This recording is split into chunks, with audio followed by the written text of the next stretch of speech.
I don't know how to start this, but Go ahead, ask me a question. Welcome, Jonathan. Thank you very much. Show business.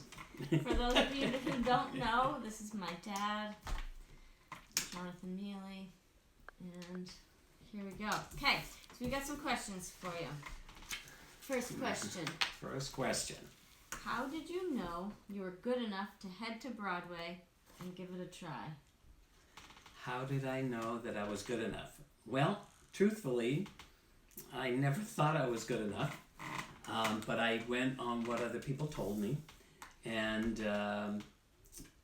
from my first show that I ever did professionally, I found out really quickly that there were, I always knew there were people that would be way better than myself. But I was surprised to find out that there were people that weren't to my level.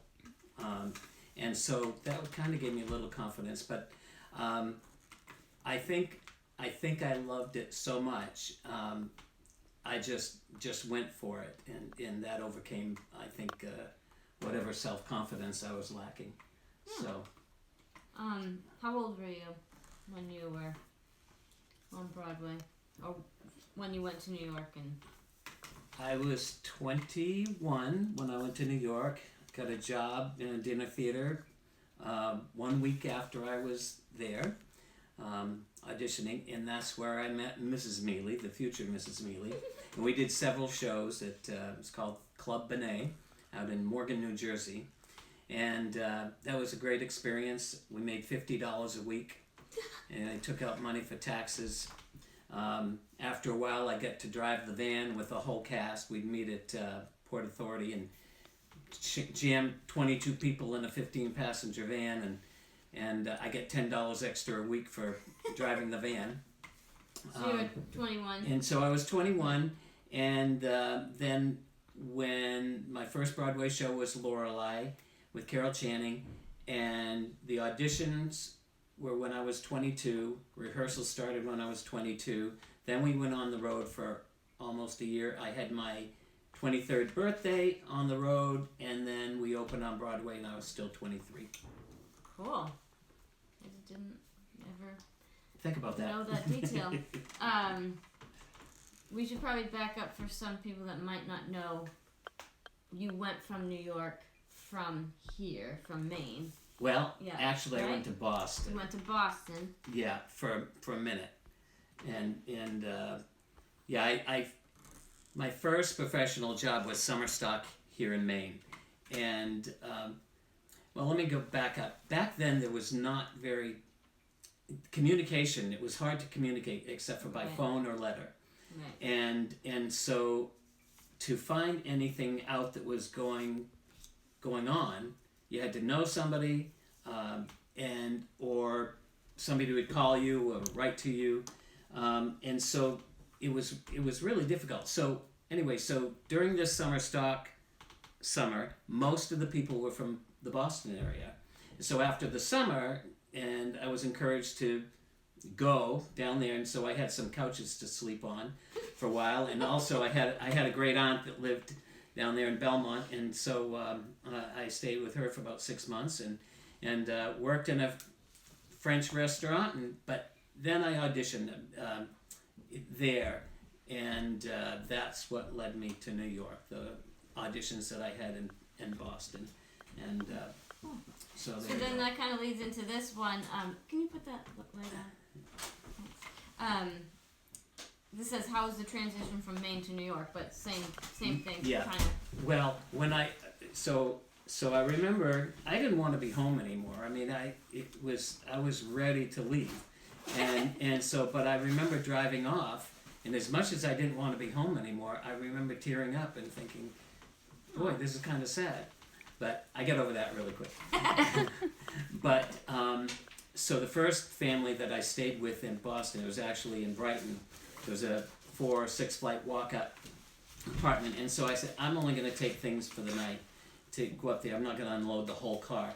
Came down in the morning, and my car had been broken into and stole all my clothes and oh no, and all my belongings. So I called up my father and I said, I'm coming home. And he goes, now wait a minute. And so anyway, he talked me into staying, and so that was my experience leaving home for the first time. Yeah. There you go. All right, let's try this one. What was the first Broadway show you saw, and was it that the show that made you want to do it? Oh, so two different questions, really. Yeah. Well, that's what, a good. What was the first? The first one was what was the first Broadway show I saw?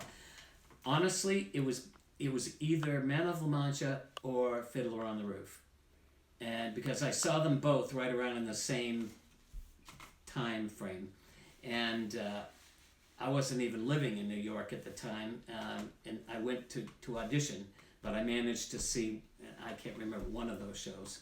So, yeah, those were, but the second part of the question, is that what made me want to do it? No. Man of La Mancha wasn't it? It wasn't it for you? But I mean, it was awesome, and I'm sure it strengthened that desire. But when I was 18 here in Maine, Hello Dolly came to town, came to the State Theater with Yvonne DiCarlo, also known as Morticia in The Monsters. Isn't that the right one? I think so. Anyway, so through some people that I know, I get to go backstage and meet some of the cast, and after seeing Hello Dolly, I was like out of my seat, and that's all I could think of from that time on. I wanted to do that. I wanted to be that really, really bad. And so all the dancing. Dancing, it was great. So anyway, I didn't know how to do it, if I was ever going to do it, but I wanted to. All right. Can I say a comment that somebody just posted? Yes. We have a comment that says, "You are a wonderful, talented, and fun teacher for my daughter. Thank you." Oh, you're welcome. I love you. Well, actually, that's nice because this one says, "What is your favorite age to teach and why?" You better get it right. Okay. Well, when we first started, it was tough, but I taught a lot of little children from 3 years old, and on up, and I through adults, and I suppose I'd like children at the time because I could be really foolish and silly, and they liked me, and I wanted to be liked.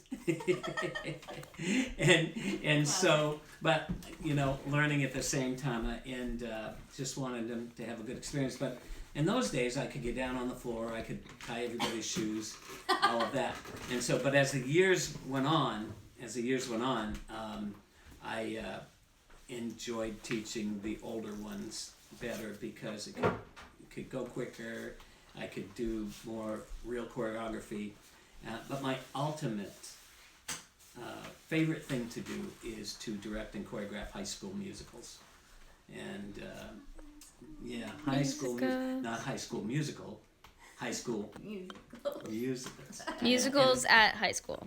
Yeah, and so teenagers love teenagers.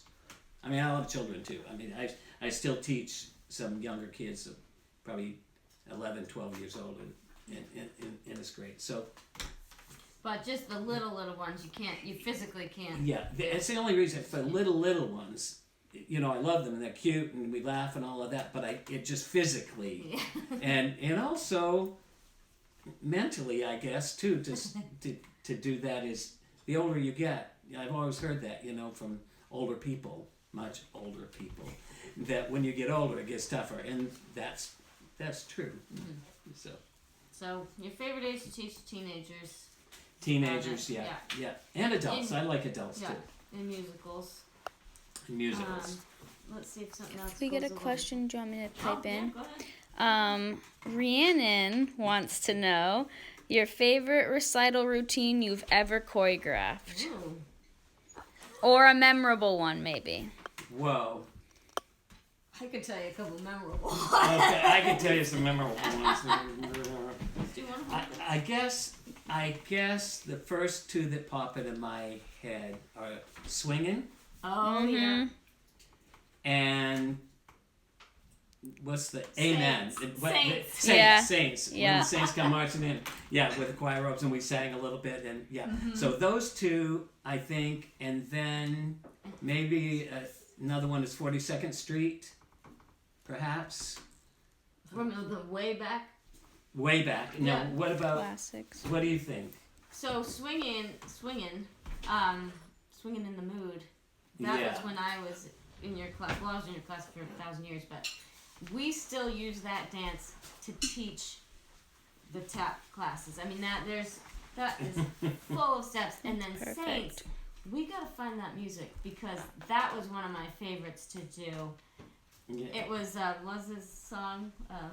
When the saints go marching in, it was Little Richard. Little Richard. Yeah. Little Richard. Yeah. Oh, it's Big Richard. hysterical. It was. It was so fun. It And we was- did about 95 wings In at the choir end, robes. I think. Yeah. But, It was really fast and it was really fun. yeah. And that music, anyway, the audience could get into that Yeah. really, really well. And I have a fun, I know this is not my interview, but I No, have a fun that's good. story about the Saints dance. So we go around and everything's, when Saints, everything's clapping. And then, so we do this step and it's heel toe, heel toe, heel toe like that. And he goes, heel, and his shoulder hurts. So he's marking it, showing us. And so then it ended up in the choreography, just the one hand like that. And I liked it better yeah, because we I liked couldn't it use better. both hands. But But it turned out better. that's fun. That's a good story, That's yeah. good. I remember that. So Thank you, Ree. Nice to see you. So injuries, there's a question here about injuries somewhere. Let's It's see. like positive. How to stay. Oh, how do you keep a positive outlook, speaking of injuries, Yeah, speaking of injuries. on life when you're bogged down with injuries? You know, it's really funny because until several months ago, I've never really had an injury. I've never had broken a bone. I've never had anything out of place. Except for Having said that, 3 back surgeries. I've had 4 back surgeries, 2 knee replacements, both feet operated on, and I can't even more. But Never had an injury. But those aren't injuries. Those were due to wear and tear on my body, arthritis and all of that. But I was fortunate that the only time I had to miss was for the surgery and recovery. But I've been very fortunate that the things that I've had, I've been able to work through, even with pain. You know, I've always felt that, well, no matter what mood I was in or how tired I was or depressed or whatever, Hurt. which was all the time for years and years and years, as soon as I put the music on, the people are in the room and I put the music on and my tap shoes on, I mean, it's all over. It's like magic. And I tell people this all the time. No matter how I feel, almost 100% of the time, when class was done, I felt terrific and felt better. His And shirt says, tap. Careful, you can't stand up. Okay. Speaking of injuries. Can you see it? Tap does the body good. Yeah. Yeah, does my body real good. I'm filling that right out. Yeah. Well, So it is. anyway, I've had a few injuries. I fell down a couple times this past year, so I've had some injuries that the doctors say don't do this and don't do that. Yeah. So really, for 70 years, it's really pretty good to not have any real injuries until now. Injury-related Injury related pain. Right. Degenerative disc. Degenerative everything, but If you don't count that as an injury, I no, guess. no. Keep going, keep going, Keep going. But I like what you said, because I this is where I get my, because even today, it's like, what is my point of going, to ballet class and living there? But then it's like, you just get your dance sweats on and you do plie, and you're like, I love my life. I know. Dance is it. I know. That's I mean, makes you better. I feel for people that don't have music in their lives and dance. You know, it's. I mean, I remember watching everybody do ballet. I have to stretch, but I remember feeling so good in ballet class. You know, I was telling him the other day when I was watching you guys and men and all doing big échappés and beats and things like that. I just longed for doing that because I know it just feels so good. Yeah. But the music and anyway, very, very blessed that way. So if you can still do that with your body, Do it while you can. Do it while you can. And I can still do a cartwheel. Boom. That will not be part of this interview series. All right. So let's go back to some Broadway questions.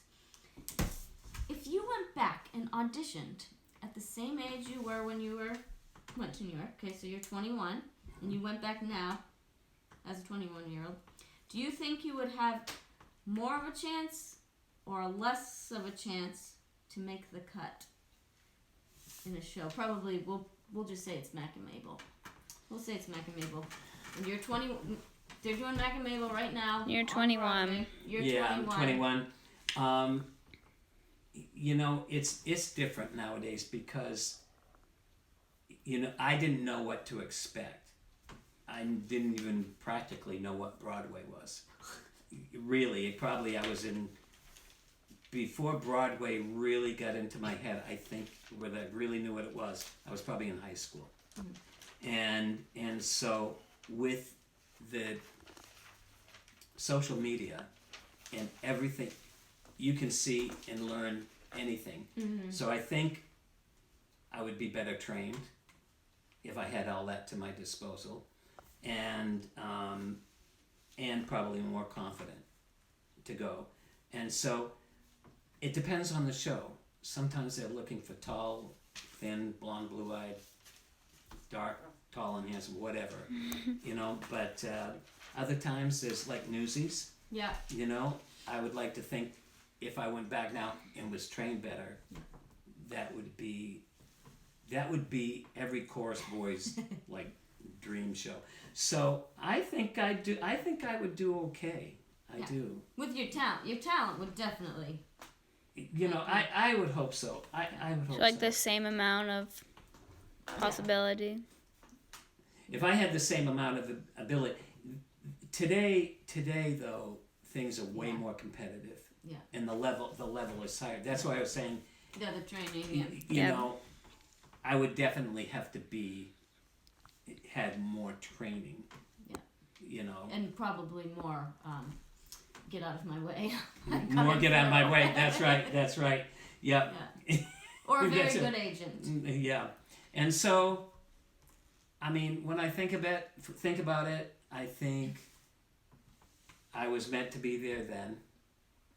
You know, not now. It's other people's turn. As much as sometimes I just really long for it and love to do it, I just, you know, in reality, it's other people's turn now to do it, and I had a great opportunity. Yeah. So. And you're a specific type of person, so they always usually have a little guy. Yeah. In the cast. I was very fortunate. Yeah. I think out of all the time, I was there probably 3.5 years or so. And out of all that time, maybe close to 4, I was only out of work, I think, 4 weeks altogether. And so, and otherwise I was doing shows and not making a lot of money, but I was very lucky. We have a question from a Leanne. A Leanne? Yeah. What is your favorite all-time... What is your all-time favorite musical or your dream role? Ooh. And your dream role. Like Broadway dream role. Whoa. I guess it could be a ballet dream role. But let's keep it to musical. We'll keep it There was a question about favorite show. Yeah. I think, favorite show you've experience, worked on, you know. Yeah. But that is... Dream role. Let's go dream role. You know, Let's I mean, go I with that. just mentioned Newsies. That guy would be like, because you have to get to sing really good stuff, dance really good stuff, dance really good stuff. So, like a chorus boy in News, or like Jack Kelly? Like Jack Kelly. Yeah. I mean, you know, but any of them. Yeah. I'd be the least of the chorus boys in that. Crutchy would be a great role. Oh Crunchy. yeah. He doesn't get to dance. No, that's right. Or But what's his name? Racetrack. Racetrack. I don't remember that character. He's the best one. Vinny. Yeah. The one that was. But I did like, Yeah. you know, back in the day, West Side Story. Oh yeah. Great stuff in that. I would, you know, and now I think, you know, hindsight, I could have probably gone for some roles, you know, but I loved being in the chorus. The chorus gets to do all of the big dance numbers and singing. It's phenomenal. But dream role, probably, I guess Newsies would be a really good one, you know, and Crazy for You, Yeah, I was gonna say. Bobby and Crazy for You, that would be the an ultimate, Yeah. I think. Yeah. You know, my style, more my style, I think, you know, and I've got rhythm, all of that stuff. Yeah, because that's tap as well. That's tap. Yeah. Yeah, you know, and just being in Lorelei, there was a lot of tap dance. There were a lot of ensemble numbers in that. But as far as singing goes, Showboat, it's a beautiful, beautiful show. I don't know if there's, the music from that is beautiful, and you singing with all the sing, you just feel like you're a singer in that. Not a ton of dancing, but Yeah. Mom and I, we got to do that together, and it was just, that was a really great experience. But so I hope that answers it. Bobby Yeah. as the Bobby, lead and Newsies in the chorus. Newsies as any of them. As any of or them. any of them, right? Or Right. Jack. Yeah. Santa Fe. Has anything changed in the Broadway world since Oh my goodness. when the dinosaurs? Since Can we- the Stone when the Age. dinosaurs- yeah. Can I go back to the last question? Yeah. I just thought of another one. And it just went right out of my head. And it went right in one minute. I'll come back to that. Another role. I'll come back to that. Squirrel. Jekyll and Hyde. No. Phantom. Phantom. As Christine. That's Christine. You have the vocal range. Yeah. No, I thought of a good one and I can't. I'll have to come back to it. Oh. 42nd Street. Ah, Yeah. Um, there it is. what's the one Scott What's played? his- Leroy. James. Yeah. Leroy. Leroy's Billy part. Lawler. Billy Lawler in 42nd Street. That would be a great part to play. Wait, can I ask another one? Another one. What was the hardest Broadway performance you ever did? Like the hardest show or the hardest number of the show or Okay, so probably on Broadway, I Love What I'm Doing, tap dance, just stamina wise, Which one's that from? Lorelei. Lorelei. But, and I haven't thought of this for a long time, for what, but I did this show at Madison Square Garden. It was one night, and it was 2 weeks rehearsal. And it was for the United Jewish Appeal. It was a reenactment and commemoration of the Holocaust. And it was the hardest dancing I had ever done. Now, mind you, going to New York, working all the time, no money, didn't take class anymore. No, you know, just danced. This was all ballet. Double tours, jumping, turning. We even had to be two people hanging on to each other, had to be the treads of a tank, an army tank. Anyway, I could barely walk. And so that was probably, in New York, that was probably the hardest dancing that I did. Was it a name of a number or anything, or was it? just No, a it's night. original music. yeah. I believe. Yeah. Whoa. So, That sounds. but also in Mac and Mabel, Wherever He Ain't.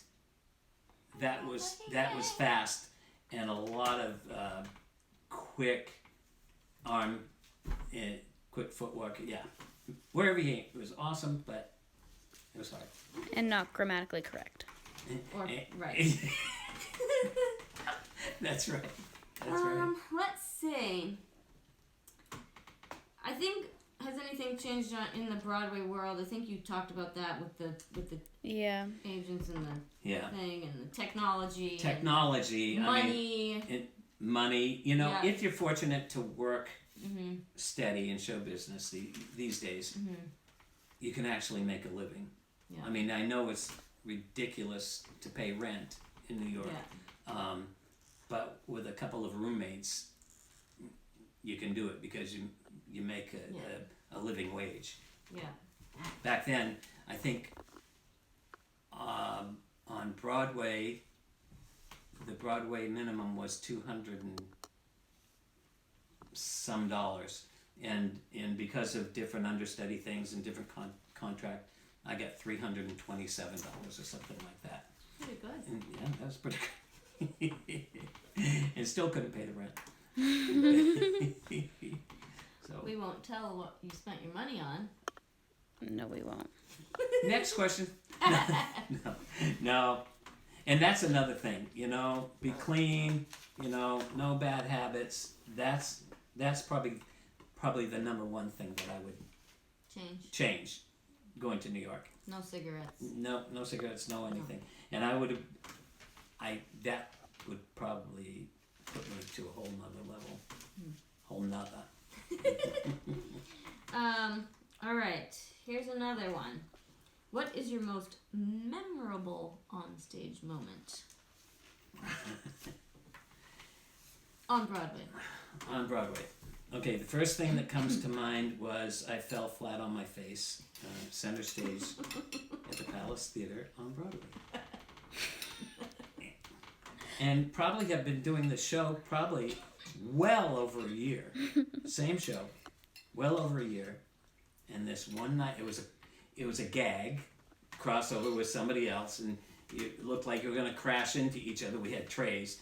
It looked like we were going to crash into each other, but we all went down, turned around, did a turn, came back up like nothing happened, and my foot came out, and it caught on the crack in the floor, in the stage, and it just stopped me. It catapulted me right forward, flat on my face, and I slid. My pants got ripped, and Oh man. and so one thing about the funny story about that was, I used to put Tic Tacs in the cups, in the glasses that I was serving to people on the stage. And it just became a thing. Yes. And everybody expected the Tic Tac in their glass. So when I tripped and fell, and all the glasses, Tic Tacs went everywhere. So all I could think of was I'm going to be fired. But the show must go on. And, you know, That's you funny. just get up and act like nothing happened. That's funny. Yeah. Can you tell the one about you and Mom laughing? Was it Lorelai? Yeah, that Jeez. one's funny. Yes. So I'll tell. Yeah, the other one is. You want to tell that I'll later? no, that's good. Okay. That's good. But another memorable one is when you get to go on for a role that you understudy. Oh. You know, and I got to do that once. I mean, I filled in here and there, but for little things. But there was one bigger role that I got to go in and do. There were two of us, Bob Fish and myself. I went in for John Mineo, and two of us did a number with Carol Channing, and it was crazy. I mean, it was crazy. That's And it was awesome. scary because it was Mamie is Mimi, it's called, and she had a zipper dress, and she was underdressed. It was a nightclub act. Anyway, in the zipper, once in a great while would get caught. Ooh. And I was the role that had to actually do it, Sure. you know, and she was turning and it went around her like this. Ooh, that's And cool. you know, and so I'm singing and doing this, just praying that it didn't get stuck. So and it didn't. So that was really a highlight.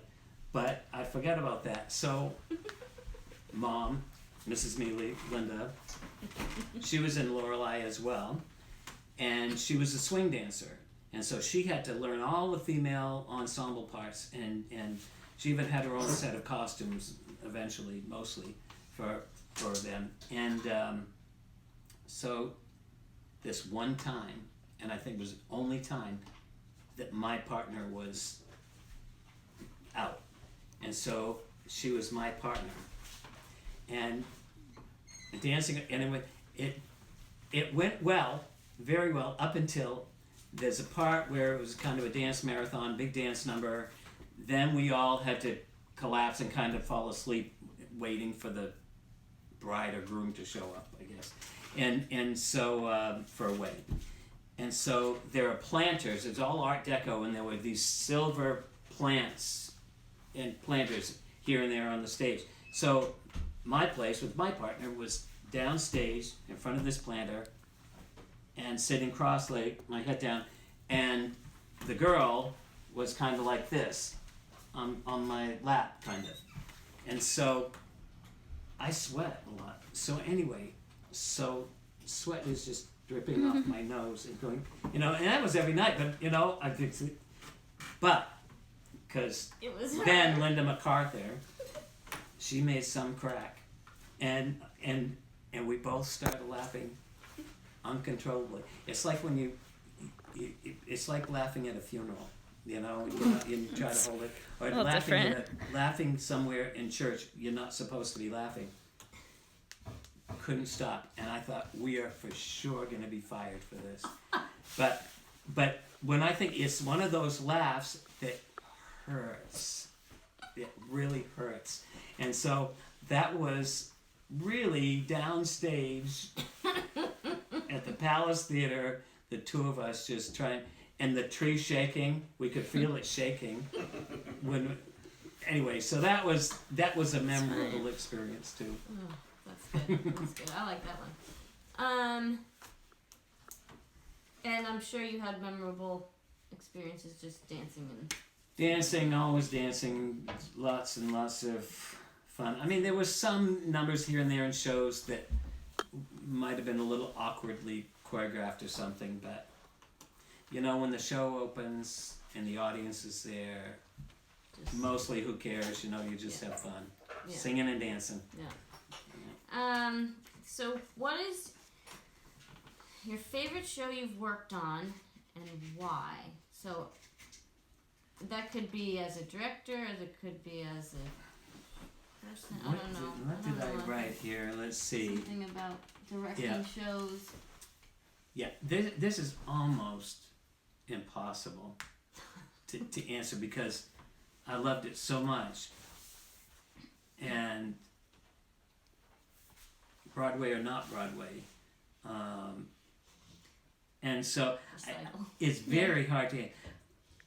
But the thing that I said it before, that I really, really, really get a lot of fulfillment out of now is directing others in shows. But that's a really favorite show I've worked on. I suppose. When I got the first show, when I got my equity card, I can go back to that. It was Meet Me in St. Louis at North Shore Music Theater, and went from $50 a week to $173 a week, or maybe $123 or something like that. And it was with Jane Powell. She was a lovely, lovely little teeny lady, extremely nice and funny, but there's a prologue to that. The opening's a prologue in the title song, Meet Me in St. Louis. And I got to take her and polka around the stage. It was Theater in the Round with her, and my first equity show. Oh. And then there were some other times in the show, being with small groups in her. So I guess that was the closest thing to heaven at that time. That must have been awesome. I was scared to touch her. She was so little, and I was like, I could just take her right off the ground. But that was cool. And it was Theater in the Round, never seen it, never heard of it before. And there's an orchestra pit on part of the circle in the arc. And had to polka around that. And there's no gate, no fence or anything around the orchestra pit. And so that would be awful if we polkaed into the orchestra pit. But we didn't. And you always say that you loved Peter Pan. Oh, Yes, I thought of that this afternoon. I did. Peter Pan. I did Peter Pan in Buffalo, New York. He always talks about. Yeah, I do. Always. I do. At the Studio Arena Theater, and it was with Bonnie Franklin, and it was to be. And I think being in Peter Pan might be a lot more fun than watching Peter Pan, and unless you're a child.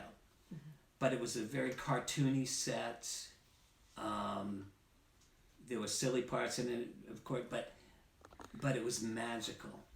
And when the kids are in the audience and Peter Pan is saying, when Tinkerbell's dying in the jar, flickering, and she's clap if you believe in fairies, and all the kids. I mean, the audience is.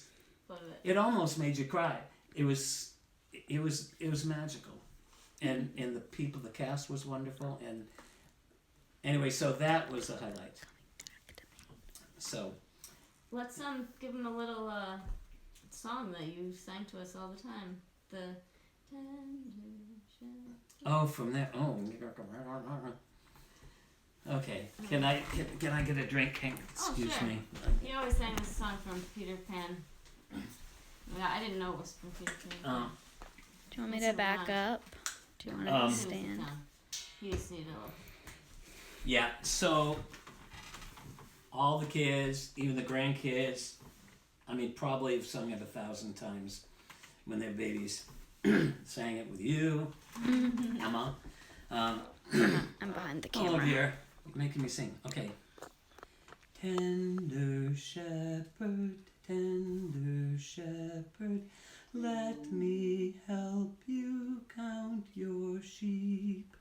1 in the meadow, 2 in the garden, 3 in the nursery, fast asleep, fast asleep, fast asleep. And over and over and over. I guess I started that a little bit high, but shepherd, let me help you count your sheep. 1 in the meadow, 2 in the garden, 3 in the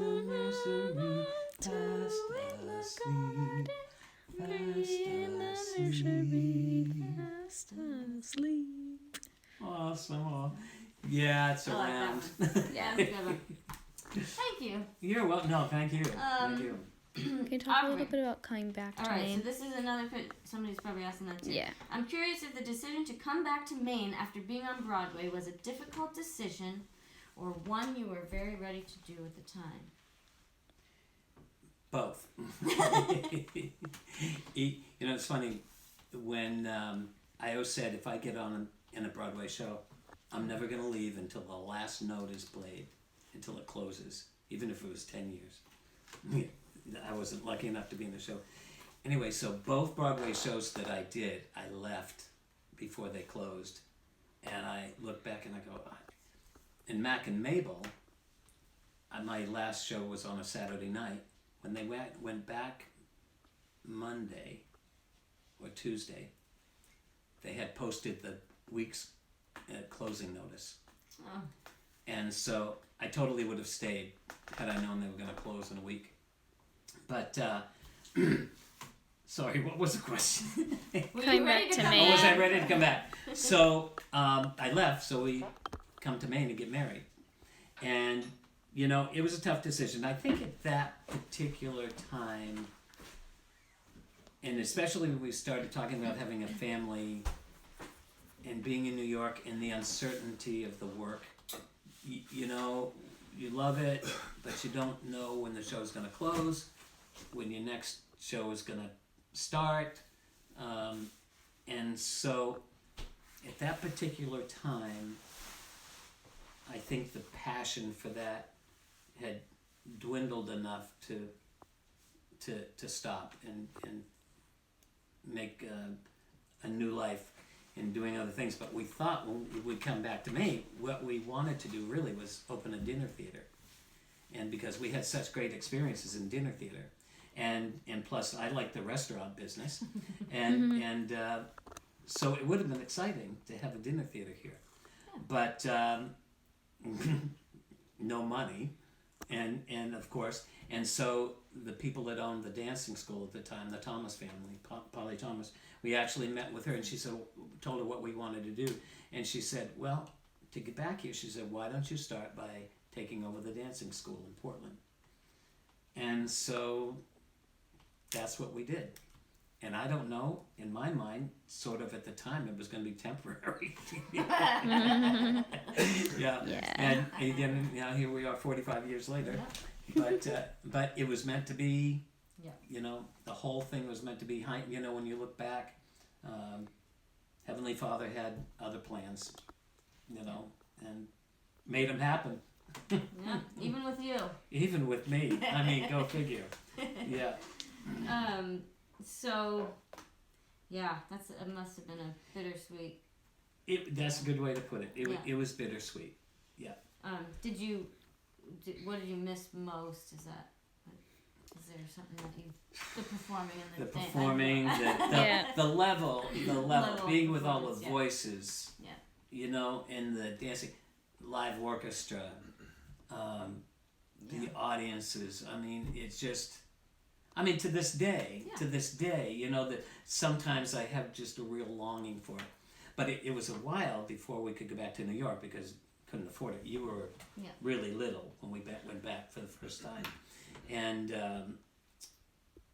seeing the shows, it was really, really tough because we saw a couple of shows, and I really cried. Mm-hmm. It was really, really tough. But then it was a long time between times, you know, from then until we could come back because we had more kids, no money, no time, and so anyway, so finally when we went back, it got better. I was more over it, and I could, and through the years, I can go and totally 110% enjoy it, and not feel like I want to be up there or have to be up there. Yeah. So, yeah. I evolved. Yeah. All right, I think we have time for one more question. Alrighty. Now this question comes from someone named Michael. Michael? Do we know any Michaels? Yeah. All right. I think he's a principal dancer at Maine State Ballet. What's it like being head of the household at home spiritually and working for the boss lady at MSB? Loaded question, Michael. Well, first of all, I think it's a partnership. I don't feel like I'm head of anything, you know. and it's definitely a partnership. Society. And you know, and I think spiritually we lead the family in our own way, in our own different ways. Yeah, I mean, I think and is that a good way to put it? Yeah. Well, I mean, you have the same common core beliefs. Well, that was the thing, you know, in part of it, the boss lady. Well, you know, I grew up in a family business with both parents working together, and where have we seen that? It was tough. It was really, really tough.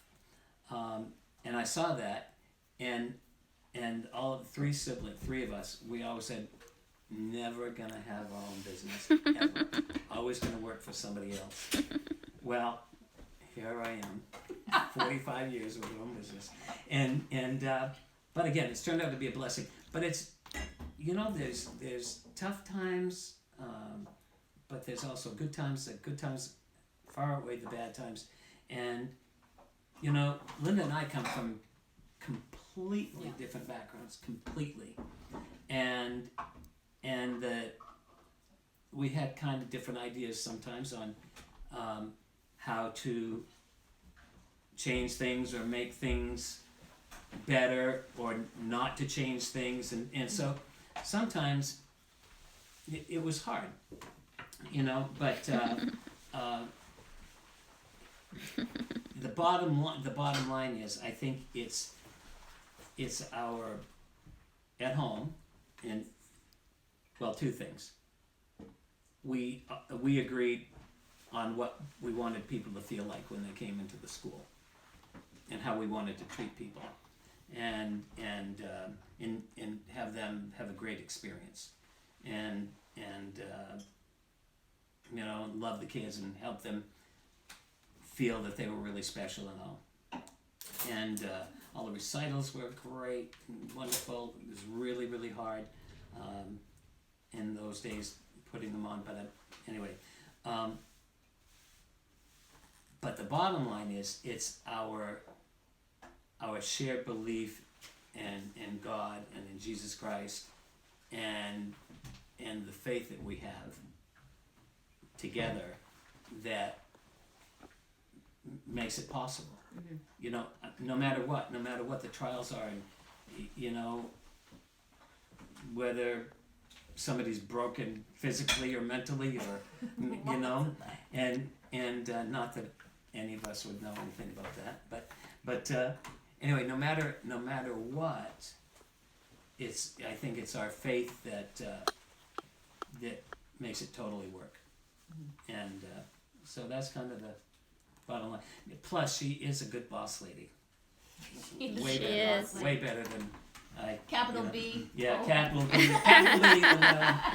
Capital B. Anyway, no, but I was always guilty of giving things away, giving free lessons, and not charging hardly anything for if I taught a private lesson, things like that, and so I had a boss. Yeah, and that's all the time we have for today.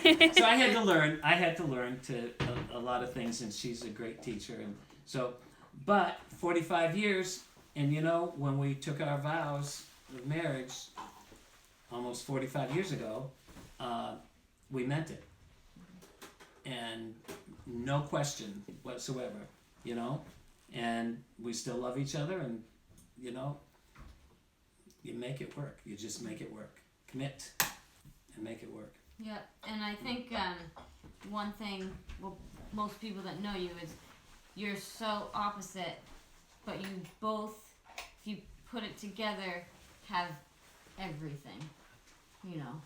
People, business, everything. You have logic, emotion, performance. Yep. Logic, emotion. Logic. We don't point fingers. Organization and fun. I don't know. No, just but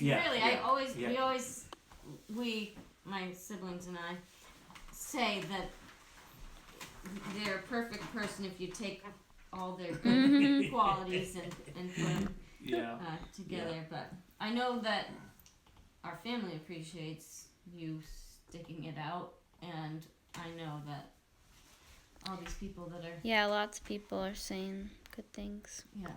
That's nice, that's nice. Well... and that's, I think you said that your common thing was you first and foremost wanted to make a place where people felt great and wanted and needed and special, and we still now, we put on great productions, but it's really more about the individual and we always come back to that, whether it's Nutcracker with all these major people or it's recital, we're all still loving everything. So. With the children, I just wanted to make every single one of them feel special about themselves, and looking back, I think I did that pretty naturally. Oh yeah. I love people. I thrive on people. This coronavirus, that being in solitude, doesn't fit my personality too well, and also not being able to teach at all is tough. Just physically, right now I can't. But anyway, no. Marriage is great. It, if people could just stick to it, and and just think of the good time. We always wanted our kids to be happy, and you were all happy, right? Yes, right. We are now. We are now. But family. Yeah. I think it came down to our faith and our family. hands down, most important things Well, it's above anything else. And so, and I think, you know, with the help of Heavenly Father, we've gotten through and still moseying along. Yeah. So, yeah. Thank you for all the Cool. questions. This is I think this is we're awesome. we're about out of Yeah. time Yeah. there. But Thank you, everybody. anything else? Just that you were a major influence in this person's daughter's theater and dance choice and college performance all the way. Thank you. And now she owns a dancing school. Oh wow! Everything. Oh great. And Kate Larkin sends her love. Hi, Kate. Love you too. That's so awesome. Yeah. Well, hang in there, everybody. Yeah, hang in there. It's all going to be over soon. And just think of how happy it will be when everybody gets together again. The music will get on. We'll put our tap shoes on. Or you'll put your tap shoes on. But maybe we could have one huge, big old tap class sometime. Oh, yeah. So it'll be fun. So love everybody. Right. Bye. Bye. Good night. Say it, Emma. And now